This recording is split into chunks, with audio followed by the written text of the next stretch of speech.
Hi viewers, welcome to AS Media. ఏపీలో polling కు ఇక ఒక్క రోజు మాత్రమే సమయం ఉంది. దీంతో అధికార వైసీపీ, ప్రతిపక్ష టీడీపీ కూటమి అభ్యర్థులు ప్రచారాన్ని హోరెత్తిస్తున్నారు. గెలిపే లక్ష్యంగా ప్రజల్ని ఆకర్షించేందుకు తీవ్ర ప్రయత్నాలు చేస్తున్నారు. ఈ నేపథ్యంలో ప్రముఖ మీడియా, సర్వే సంస్థలు తమ ఫలితాలను వెల్లడిస్తున్నాయి. అయితే తాజాగా ప్రముఖ సంస్థ పోల్ స్ట్రాటజీ గ్రూప్ ఏపీ రాజకీయాలపై తన సర్వేను నిర్వహించింది. వచ్చే ఎన్నికల్లో అధికారంలోకి వచ్చేది ఎవరనేది తేల్చి చెప్పింది. ఈ ఏడాది ఎన్నికల షెడ్యూల్ విడుదలైన మార్చి 16 నుంచి మే 7వ తేదీ మధ్యన ఈ సర్వే నిర్వహించినట్లు తెలిపింది. పోల్ స్ట్రాటజీ గ్రూప్ అంటే ఒక క్రెడిబిలిటీ ఉంది. అందుకే ప్రస్తుతం ఈ సర్వే వైరల్ అవుతోంది.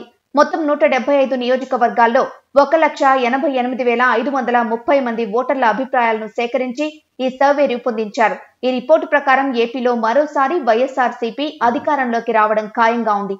ఈ ఎన్నికల్లో 175 నియోజకవర్గాల్లో వైఎస్ఆర్సీపీ 109 అసెంబ్లీ స్థానాల్లో విజయడంకా మోగించనుంటే టీడీపీ కూటమి కేవలం 34 స్థానాలు మాత్రమే గెలుచుకుంటుందని చెప్పుకొచ్చింది. ఇక 32 స్థానాల్లో టఫ్ ఫైట్ ఉంటుందని వివరించింది. అలాగే లోక్సభ స్థానాల్లోనూ వైఎస్ఆర్సీపీ ప్రభంజనం కనిపిస్తోంది.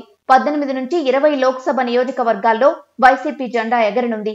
టీడీపీ కూటమి 5 నుంచి 7 స్థానాల్లో విజయం సాధించవచ్చని అభిప్రాయపడింది. ఇక ఓటింగ్ శాతం విషయానికొస్తే వైసీపీ ఏకంగా 50% ఓట్లను కొల్లగొట్టబోతోంది. అదే టైంలో టీడీపీ కూటమి 45% ఓట్ షేర్ ని సాధించనుంది. మిగతా పార్టీల వారు మొత్తం కలిపి మిగతా 5% ఓట్లను పంచుకున్నారని ఈ సర్వే నివేదించింది.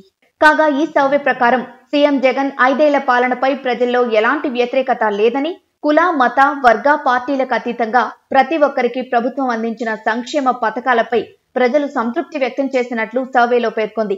వాలంటీర్ వ్యవస్థ, విద్య, వైద్య రంగాల్లో తీసుకొచ్చిన సంస్కరణలపై ప్రజలు సంతోషంగా ఉన్నట్లు, ముఖ్యంగా మధ్యతరగతి కుటుంబాల్లో వైసీపీ పాలనపై పెద్ద ఎత్తున సానుకూలత ఉందని వివరించింది.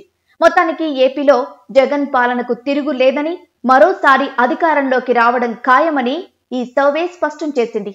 ఇలాంటి మరిన్ని ఇంట్రెస్టింగ్ వీడియోల కోసం ప్లీజ్ సబ్స్క్రైబ్ AS Media.